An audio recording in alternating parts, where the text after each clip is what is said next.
Have you noticed?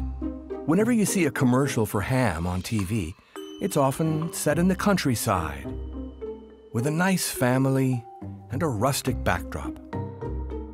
And the ham is always pink. Very pink. And 100% natural, of course. Ne passons pas à côté des choses simples. It looks so tasty, it has your mouth watering on the couch. Well, that's the point. But what if, behind this pretty pink, hid one of the biggest health scandals of our era? In 2015, the World Health Organization listed processed meats as carcinogenic for man. We decided to investigate the ingredients used by the giants of the food industry. It can induce DNA breaks, mutate cells into sort of pre-cancer cells. We discovered that to impede or halt regulations on certain additives, food industry lobbies have been working in the shadows for decades. You have to understand that the industry is a money-making business, so they're very risk-averse. They're not going to fund a study that is bad for their business. Ça ressemble pas mal à ce que faisaient les industriels du tabac, c'est-à-dire qu'ils payent des scientifiques pour dire le contraire de ce qui est vrai. At the heart of this strategy of influence are the scientists who collaborate. Did the meat industry pay you for this? I received some compensation for my time as well as the others. How much? I am not going to say. And the scientists who are targeted. Basically, we're trying to shoot me down or discredit me. I mean, that's what shoot down means scientifically. These efforts to go after the scientists and to discredit the scientists is a key element of a much larger strategy to just gum up the entire policy-making process. Between intimidation, lies, and manipulation, we will uncover proof of a worldwide strategy where hitting below the belt is allowed. Leave now! Get the fuck out of here! Feeling hungry now? Then it's time to eat. Tonight, you are our guests. To find out how ham is made, we visited a factory. Oui, Lucie, bonjour. Oui, c'est moi. Tu peux m'ouvrir, s'il te plaît? Merci. Welcome to Fleury-Michon, one of the market leaders in France, and one of the few to play the card of transparency. The ham on your supermarket shelves starts out like this. Big lumps of pork meat.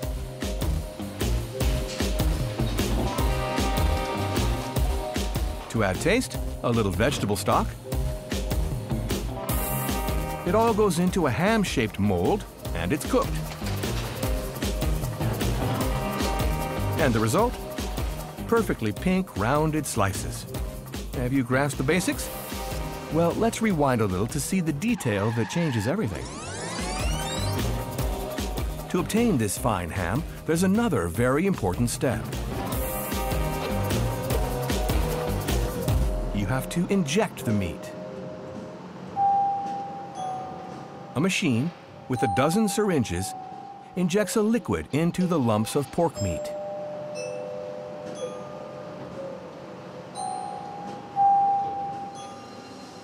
The liquid contains an essential additive. Factory manager Laurent Rouleau shows us. These yellow sacks contain a mixture of salt and sodium nitrite, the additive E250. Le sel nitrité sert à assurer la conservation du jambon, à lutter contre des germes pathogènes et aussi de donner la couleur et le goût caractéristique de la charcuterie. Il va agir en donnant une coloration rosée en fait à la charcuterie. In fact, he's telling us that the pretty pink of our ham isn't natural at all. It's thanks to sodium nitrite. This additive fixes the pink of the meat during cooking. Otherwise, ham would be the color of roast pork. That's why food industrialists can't do without it, as a processed meats producer would confirm. Le nitrite, c'est vraiment ça. C'est vraiment pour la couleur, parce que, je vous dis, le jambon doit être rose, la crème doit être rose, elle doit pas être brune, parce que sinon on va me dire qu'elle est pas fraîche ou qu'elle est, etc. Donc, en clair, je cuis une viande, ça donne un jambon gris. C'est ce qu'il faudrait faire. C'est ce qu'il faudrait faire. C'est Pourquoi quelque vous chose. faites pas du jambon gris? Mais parce que personne va l'acheter. Tout simplement, personne va l'acheter. Et le marché ou le consommateur n'est pas prêt à ça. Donc pour vous, aujourd'hui, c'est vraiment un problème de couleur, en fait? Ah ben clairement, oui. Clairement, parce que sinon, on peut saler la viande avec du sel de Guérande sans problème. Let's sum up. The ham's pink is unnatural, but without the pink, it would be impossible to sell. The big problem is that sodium nitrite is believed to be a danger to public health. The additive is suspected of playing a role in the development of colorectal cancer, one of the deadliest cancers in Europe. The cause? A phenomenon that takes place during digestion. It's chemistry, but we'll make it simple. You swallow a piece of cured meat. You think you're peacefully digesting it, but what you don't know is the nitrite molecules are reacting with the meat proteins, transforming them into very dangerous substances. Nitrosamines.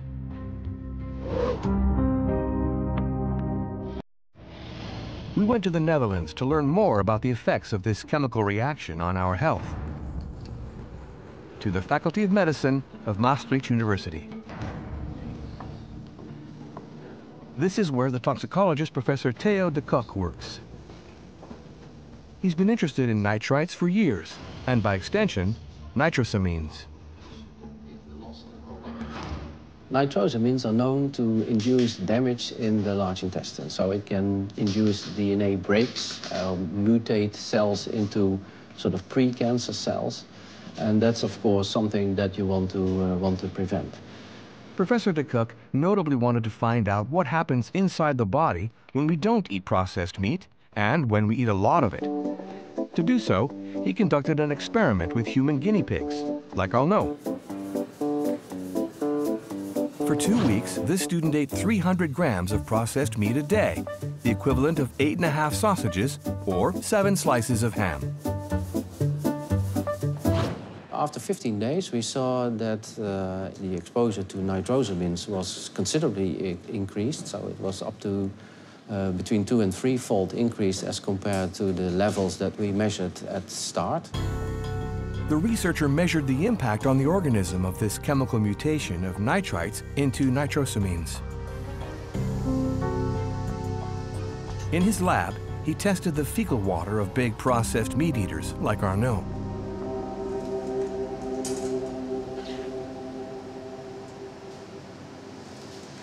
So what you see here is fecal water from 4 different individuals. To see what happens inside the body, the researchers mixed this fecal water with human cells. The white deposited in the test tube. Then they observed what happened to the cells. So you see that if you have no exposure, you see that everything is intact, so the material stays together. But if you are exposed to nitrosamines that induce breakages of the DNA, you see this comet tail appearing. So you see that here the damage is quite extensive. So the more damage you have, the more likely it is that a cell like this will eventually mutate into a pre-cancer type of cell. How long does it take for such a damage? Well, this damage can be induced relatively quickly. So in this assay, when we isolate the cells, and we only expose them for half an hour, and then you already see the breakage of these DNA strands. So that's how fast it can happen. And that can also happen not just in the lab here, but also in an intact human body. And if we stopped using nitrites, then what? That would make a difference of potentially several thousands of colorectal cancer deaths in Europe every year. That's huge. That's huge. Because colorectal cancer is a very frequent disease, already small changes in a cancer risk can have a big impact in a large population. Thousands fewer cancers, and therefore potentially fewer deaths, just by suppressing nitrites.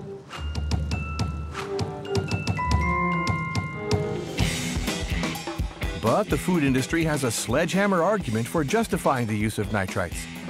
It protects us from botulism. Botulism is a form of food poisoning caused by bacteria that affect our central nervous system and can be deadly. Scary, right? But there's a glitch in their argument. There are already companies which do produce processed meats without nitrites, and their customers are in fine form.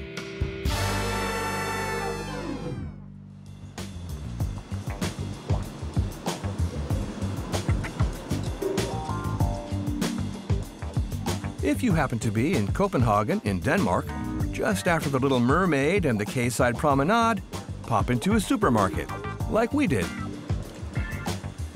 There you'll find cured meats without nitrites. And for those whose Danish has gone a bit rusty, it's uden nitrit. It's everywhere.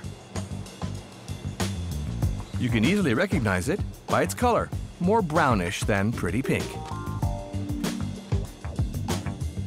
And the best-known brand is produced 150 kilometers south of the capital, in Denmark's biggest organic processed meat plant, Rigaud.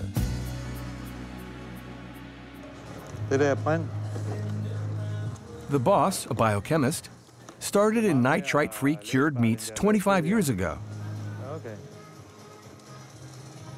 Since then, the Danish health authorities haven't registered a single case of botulism caused by processed meat.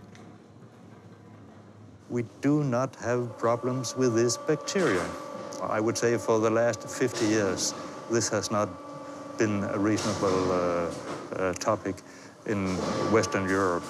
That was a problem in meat industry 100 years ago, where things were not as clean as they are, slaughterhouses were not as clean as they are today. So no worry about bacteria. Now we have to worry about additives that might be cancer-producing. And if they are not necessary for some very good reasons, we should not use them. For you, the cancer risk today is the main risk? That's the main risk today, definitely. And actually it has been so for 30, 40 years. Why do producers still put nitrates in meat? The main reason is that they are afraid that customers will not accept products which do not have the red color that they have been used to for many, many years. Rigaud is one of the few food industry companies to do without nitrites. And yet, experts have been ringing alarm bells for years. 25 years ago, a European Union health report already recommended reducing the amounts of nitrite used in processed meats. In 1999, this report even put forward banning its use altogether. Despite the increasing number of studies, the European Commission still allows industrial food companies to add lots of nitrites to the products.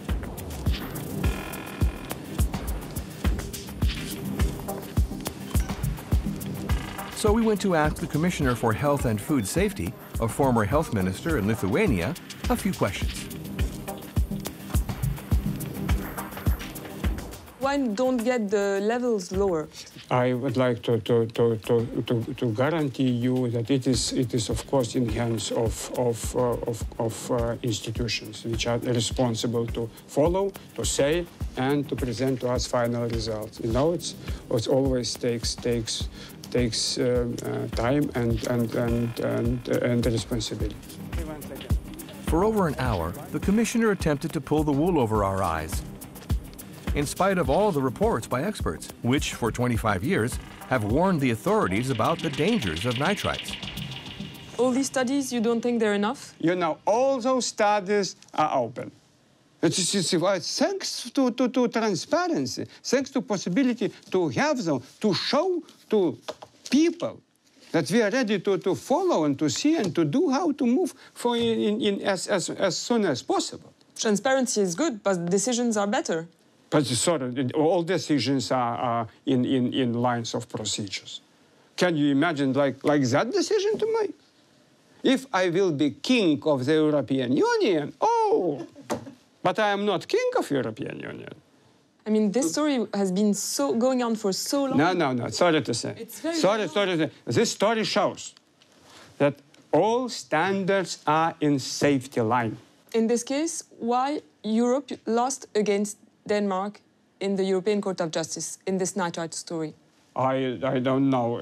I can't answer this. I would like to read more information because I am not one who knows everything. So let's look at the facts, Mr. Commissioner. Denmark wanted to limit the use of nitrites. The European Commission was against it. And in 2003, in court, the Danes won in the name of the protection of public health. I am very happy about European court decisions. When European court decision always shows that public health is priority, it means that DG Sante and Commissioner responsible for public health is in better conditions. And yet, since this court ruling, EU regulations are just as lax as ever. From my point of view, we must be more energetic, asking industry to change the technology, reformulate food, to follow figures, to keep on board public health priorities, not profit. Absolutely. But it of course takes time. Time. Perfect. That's just what the food industry wants and what it has built its strategy on for years.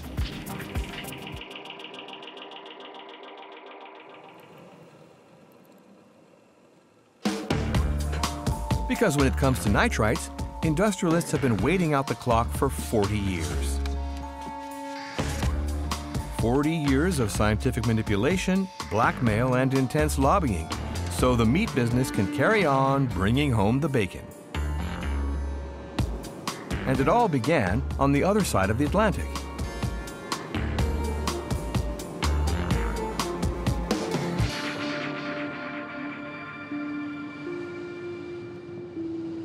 If you think we're exaggerating, listen to this. In the late 1970s, nitrite was almost banned in the United States, just after the publication of a large-scale study requested by the government. A relationship between cancer and nitrite was proved, suggested? No, proved, and a fairly strong one. There were 2,000 rats involved in the study. It's a very extensive study done by a well-respected scientist. The banning of nitrites was announced in the press, but the American Meat Institute would bring out its big guns. In his office overlooking the Capitol, its president, Richard Ling, spoke out.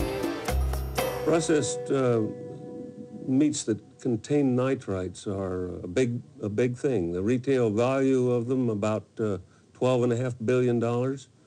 About 2/3 of the hog production in the United States goes into cured meats, and it presents a problem for our industry and for the government. We're hopeful that a solution can be found. Armed with financial analysis, the American meat lobby forced the government to back down.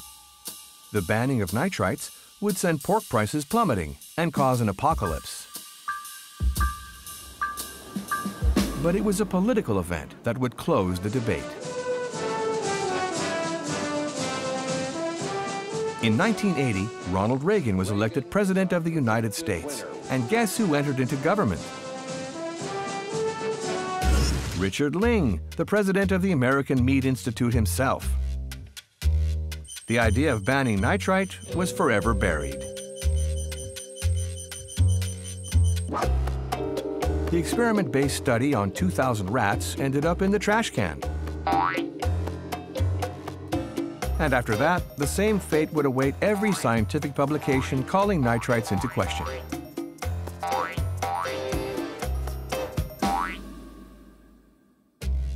If you're wondering how the interests of industry can systematically win against what's at stake in public health, the following will enlighten you. 15 years after the victory of Reagan and the meat industrialists, a new study shook America to the core. If it's not one thing, it's another. A study finds a link between hot dogs now and cancer. Put yourself in the shoes of the average American Joe at the time. You and your family are eating hot dogs at the shopping mall or in the street just as usual. The effect was immediate. In a matter of days, hot dog sales fell by 8%. And given the size of the American market, that represented millions of dollars less for the food industry.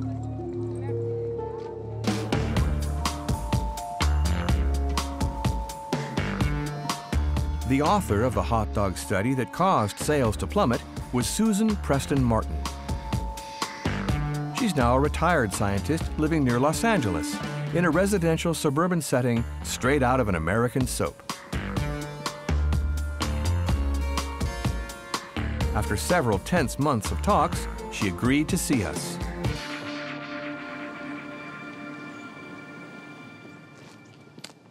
But we had to insist right up until the last minute. The lady is very discreet. It's Sandrine Rigaud from French TV.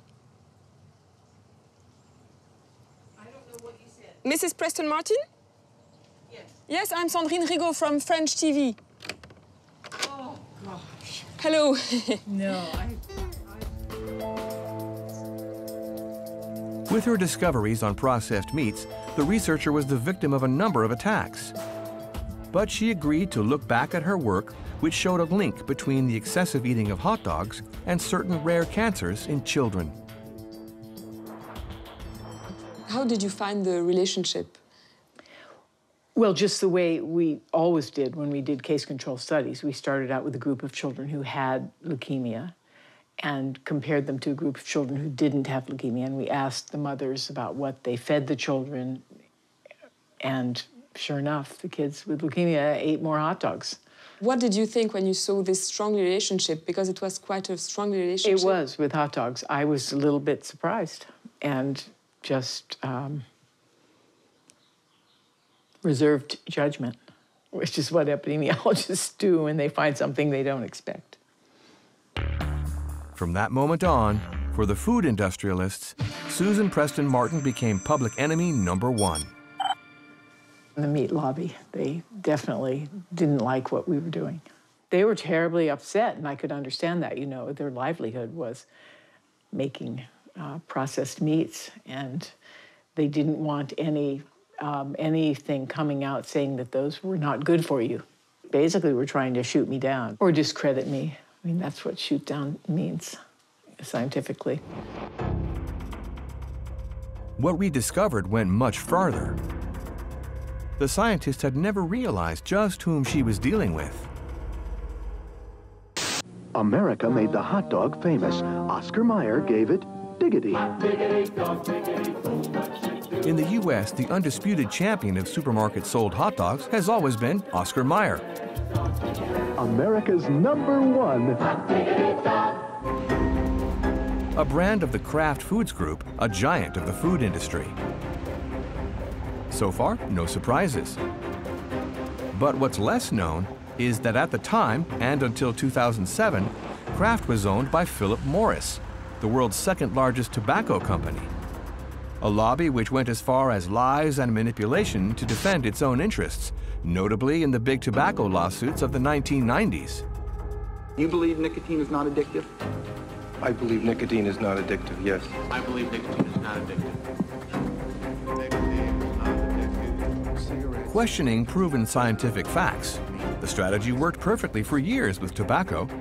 So, Philip Morris used it again to save Oscar Mayer's hot dogs.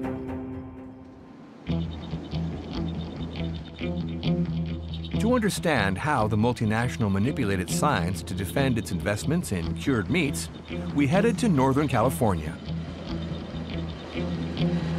to San Francisco.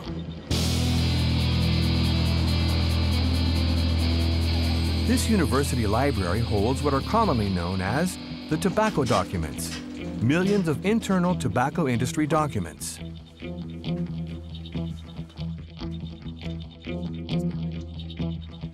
Our guide, Stanton Glantz, has spent his life unraveling the cigarette maker's strategies. Carton 4. He particularly remembers one phrase used by a lobbyist in 1969. Doubt is our product, since it is the best means of competing with the body of fact that exists in the mind of the general public. It is also the means of establishing a controversy. For him, everything is summed up in one word: doubt. And it was exactly like that, by creating doubt, that Philip Morris set out to discredit Dr. Preston Martin's study on processed meat and cancer in children. The proof is there, in the vast database of the tobacco documents. By typing Susan Preston Martin, you get hundreds of hits. And all in the Philip Morris file. The researcher's name crops up regularly in the titles of memos, letters, and internal reports.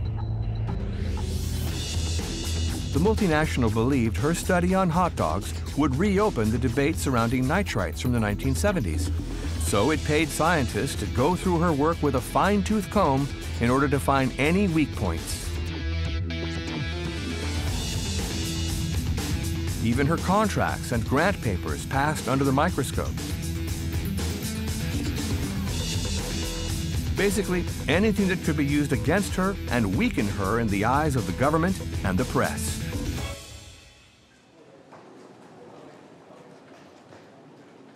Stanton Glantz only learned of this case through the documents we showed him. The approaches that they use to attack the person doing the research on linking cured meats with cancer were the standard things they do. One is to go through her work with a fine-tooth comb and find every little thing they could possibly complain about. And because the issues tend to be fairly technical, you know, if you're a politician, if you're a reporter, unless you're a highly specialized reporter, all you hear is, well, this person said there was something bad, and this other person said that they didn't know what they were talking about. And so these efforts to go after the scientists and to discredit the scientists is a key element of a much larger strategy to just gum up the entire policy-making process to the point where nothing happens. That translates into hundreds of billions of dollars of sales and profits for them. So the whole game is just to slow down.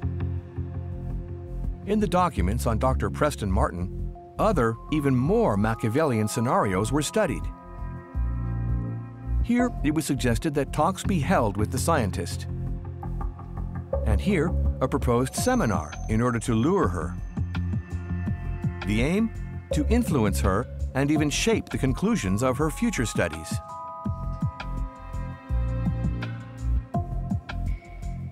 The common point of these documents? They all come from the same lobbying firm, Multinational Business Services, Inc., already hired by Philip Morris to contest the effects of passive smoking on health, and headed by a certain Jim Totzi, a master of influence.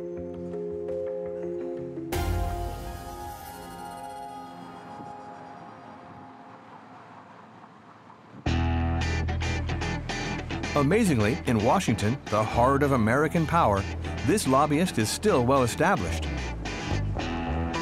As he never answered our requests for an interview, we went to see him without an appointment, with our documents in hand and a hidden camera.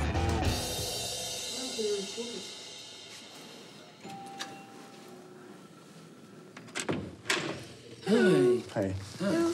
I'm looking for Mr. Jim Totzi. Yes, he works here. Who are you with? I'm a French journalist. I'm working for France 2, and I'm working on the lobbying. Do you have an appointment? No, I was just looking for him because I called from France. But just step inside, please. Yes, thank you. He's not here now. The good news, American lobbyists can be welcoming. We even managed to have Jim Totzi on his cell phone. Here, please. Here, come on, right in here, please. Here, Jim, can you hear me?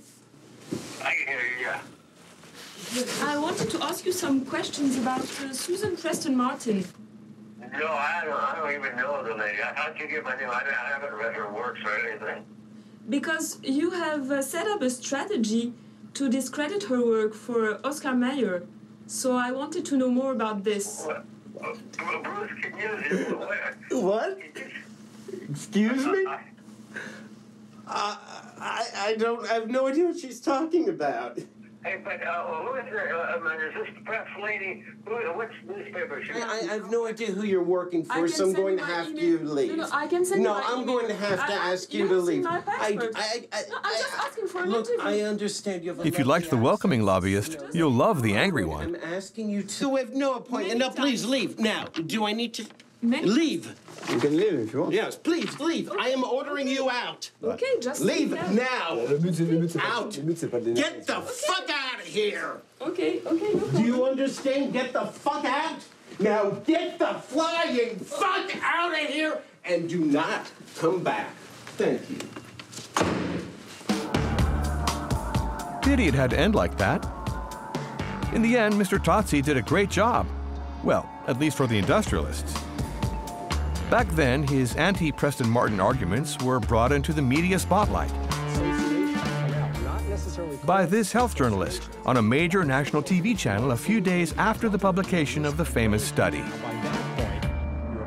Let's get back to our hot dog study. Remember, they asked the people, did you eat a hot dog? They didn't ask them, did you put it in a bun?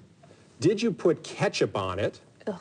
Did you put mustard on it? Now, you might be saying, who really cares one way or the other? But that's important because it may be that it's not the hot dog at all that's causing this increased risk of cancer. Maybe it's the bun, maybe it's the ketchup, maybe it's the mustard. So you have to be careful when you read these studies not to say, oh, this causes this. The powers that be didn't go any farther. The 1970s nitrites file, which could have resurfaced, remained locked away. You're probably wondering what Susan Preston Martin thinks, the woman targeted by the lobby. We showed her the documents, and what upset her the most was seeing that fellow scientists had played along with the industrialists. These professors will get paid a huge amount to do review by, in this case, probably the American Meat Institute. I mean, thousands and thousands of dollars. And they probably get more from doing this kind of thing than they do from their regular jobs. Seeing your name like this in all these documents... My goodness, I gave a lot of people a lot of work. Were you aware of this? Well, I was aware that the processed meat community was concerned, but I'm not aware of all the extent of this. 20 years on, and she had turned the page. Not of interest anymore. That's how the public awareness of science goes. It's of interest, and then it's not of interest. So you mean you did all that work, but today? Oh, but it doesn't matter. I mean, it's still in the literature, and it may influence people in future, and it has influenced people in the past, and that's fine.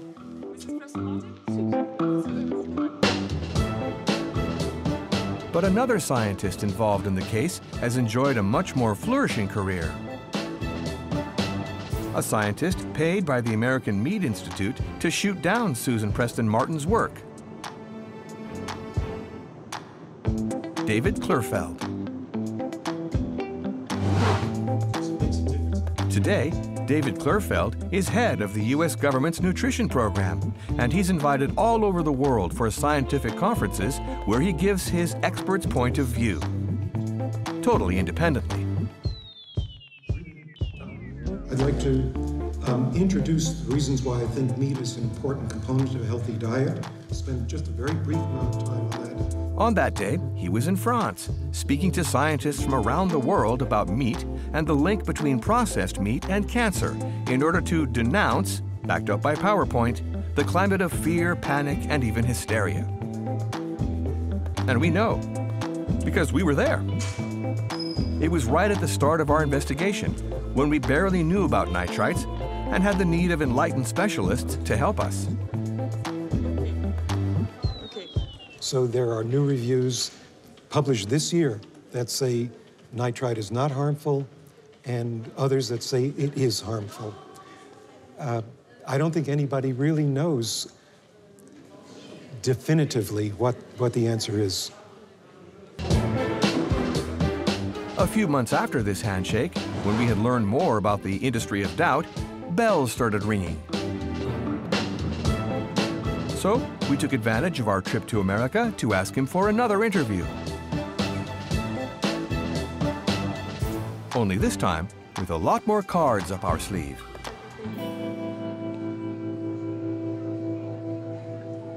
Do you remember being paid by the American Meat Institute? No. Never? No. I was interested in a scientist called Susan Preston Martin. Yes. Do you know her? I know who she is. I do not know her personally. Do you remember writing a paper on her? Yes. For the American Meat Institute?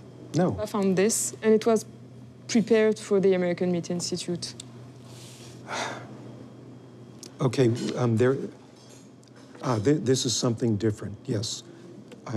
This was done 20 years ago, roughly. So I had forgotten about that. Do you remember how much you were paid for this evaluation? No, I do not. As I said, it was 20 or 25 years ago. You didn't know when you were working for the American Meat Institute that Philip Morris was owning Oscar Mayer?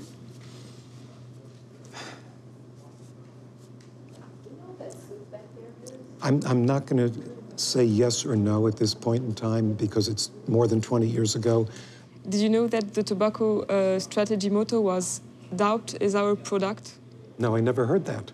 No? No. Doubt was your product too. That was not my intent. My intent was to do an evaluation. If I had read these papers and found that there were not shortcomings in the papers, that there were not deficiencies in the papers, I don't think I would have criticized them.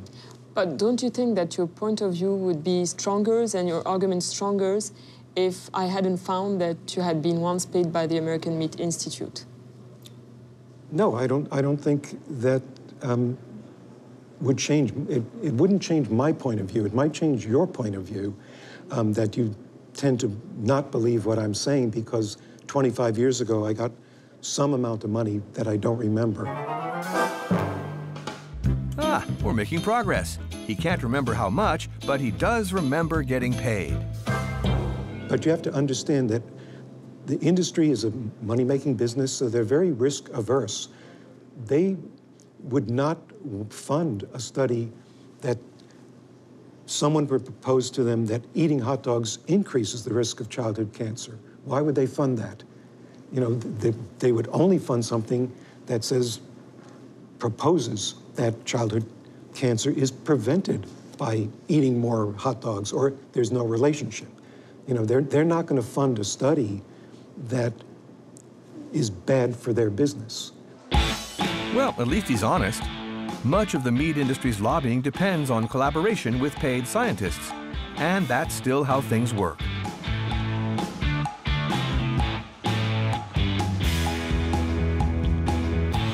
During a conference on processed meats and cancer in Lyon, a French scientist confirmed it.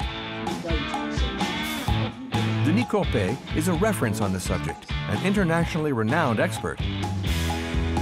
He speaks and acts casually and doesn't balk at telling us how things work at scientific events. Il y a des gens, je me dis, c'est pas possible, quoi. Ils veulent vendre leur soupe. C'est des bons scientifiques, mais ils disent, oh, bah, les nitrites, ça devrait être une vitamine. Le gars, il te prend un truc qui est un poison, en théorie, et il te dit, oh, faudrait qu'on le classe comme vitamine. Dans les congrès sur le cancer, il y a systématiquement, au premier rang, 2-3 mecs en costard-cravate qui posent des questions, qui disent, ah, mais en fait, est-ce que vous avez pris en considération tel truc? Ah, mais en fait, vous dites ça, mais un tel a dit le contraire. Donc, bon, bah, nous, scientifiques, on n'a aucun doute, mais t'es journaliste, t'es là, tu dis, bon, bah, finalement, le gars, il montre un truc, mais il y a des gens qui disent le contraire, donc c'est 50-50. C'est pas 50-50, c'est 999 contre 1, et ce 1, il est payé par l'industrie. Voilà, il y a des gros enjeux.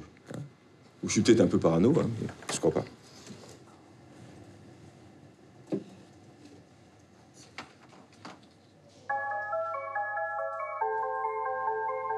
A few days later, Professor Corpet sent us some names and photos of scientists he suspects of being close to the food industry.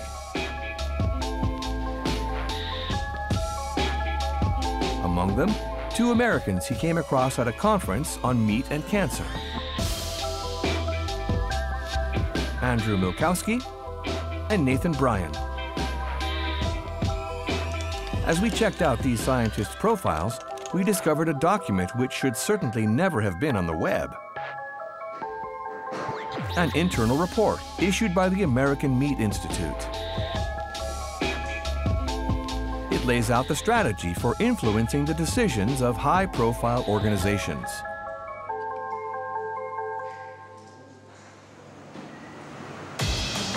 This organization is the IARC, the International Agency for Research on Cancer. This institution, based in Lyon, France, is the worldwide reference on cancer.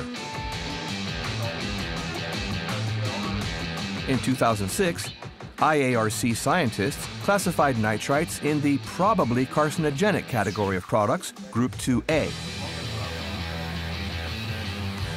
And that was bad for business. So, lobbyists are fighting to have this classification changed.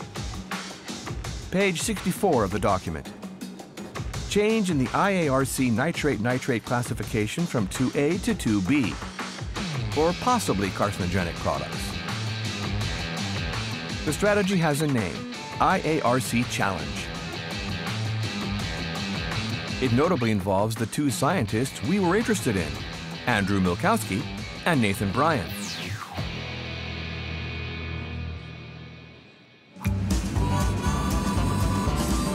Armed with our brand new file, it was time to set off to meet the meat sector's heavyweights. Welcome to Nashville, Tennessee, the capital of country music, and notably the hometown of Johnny Cash. It's here that the American Meat Institute is holding its annual conference. In this huge building, to be precise. The meat industry in the U.S. is very, very big business. All of the world's biggest players are here. Smithfield, #1 in pork, with a turnover of $14 billion a year. Cargill, the giant with $33 billion a year in food alone. And Tyson, the all divisions record holder. This year we'll make, with all of our divisions, between beef, pork, poultry, and prepared, between $37 billion and $40 billion in revenue. So it's a small company? Very small company. Un peu. We checked. It's over $41 billion. After half an hour, we spot a face in the crowd that rings a bell. That woman there, tasting nibbles at every stand. That's right, page 92 of the IARC Challenge document. Here, with the short hair, the American Meat Institute's Senior Vice President of Public Affairs, Janet Riley. Excuse me, please. Sorry. Hello. Are you Janet Riley? I am. Yes, hello. I'm Sandrine Rigaud. I'm working for France 2 on processed meat and cancer, and I have a question about the document I found. It is this document. Do you know it? I'm sorry, who are you with? I'm working for France 2. Okay, and I don't see you registered here. No, actually, I wasn't registered, but I have some important question. Okay, could you give me your business card? Yes, of course. Okay. I have my journalist card. Just a question. I wanted to know, what do you know about the EARC challenge? You know what? The EARC challenge here. Turn off the camera until I know what I'm doing. But it's about nitrite and cancer. Thank you. No, this is mine. Okay. Sorry. And I wanted to know... Okay, so much for our interview. Why is he with you? Why are you recording? Having been escorted outside... This is my press card. Okay. And been ordered to show ID, we try one last time. It's France 2. It looks like what tobacco industry did for decades. That's your opinion. That's your opinion. What we're doing is providing science-based, peer-reviewed evidence that our products are safe. And that's all I'm going to say right now. But are you paying those scientists? I know you've got that camera rolling, don't you? Luckily, for such cases, we always have a Plan B. On the list of IARC challenge scientists, there was one who agreed to see us. The first on the list, Andrew Milkowski.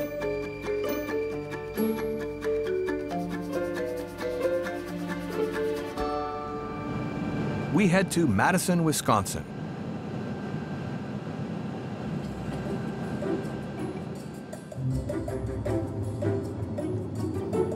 This city in the north of the United States is home to Andrew Milkowski and the company of hot dog king Oscar Mayer, who we came across in the Preston Martin case.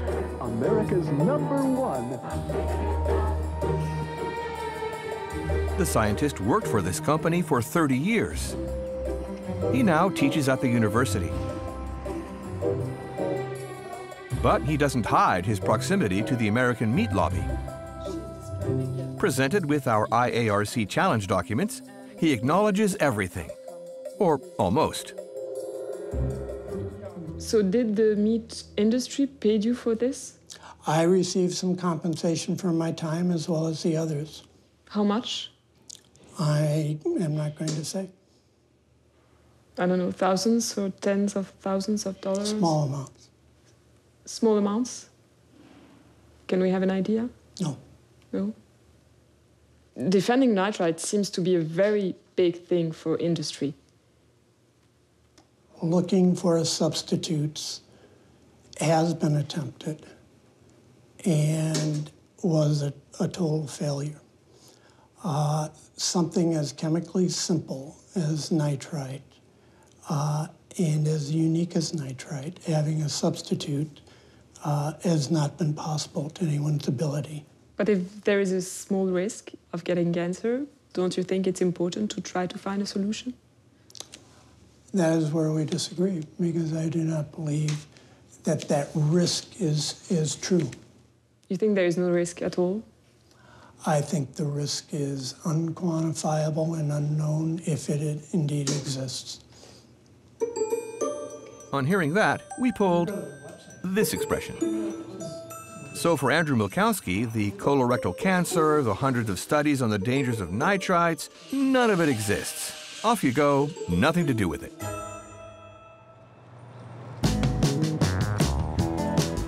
In the United States, it's thanks to scientists like Milkowski that the meat industry has been able to cut another notch in its belt. Surprisingly, in the health-conscious state of California.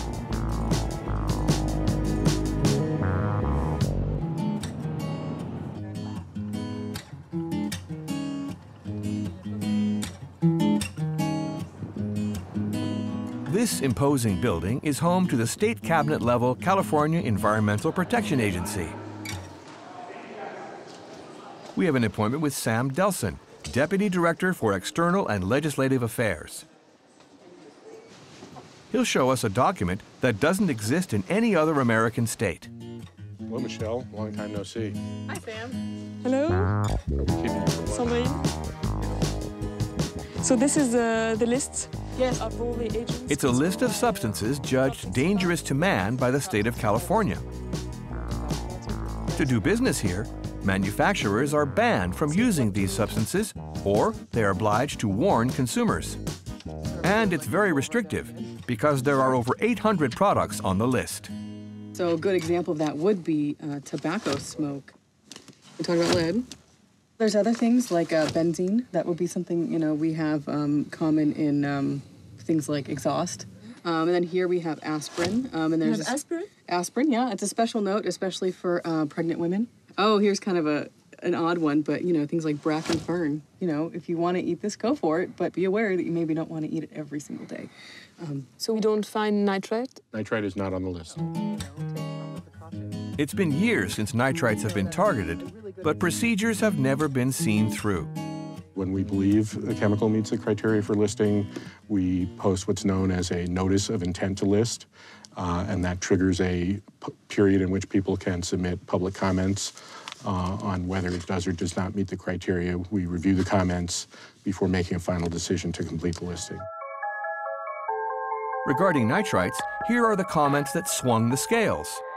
Of the 7 contributions, 6 come from food industry lobbyists. And with 31 pages, the winner is Andrew Milkowski. Before the interview, we show Sam Delson all our documents on Milkowski, the IARC challenge, and the attempts at influence. Faced with an avalanche of proof gathered during months of investigation, he ends up taking out his cell phone to take photos. However, in answering our questions, he seems less inspired.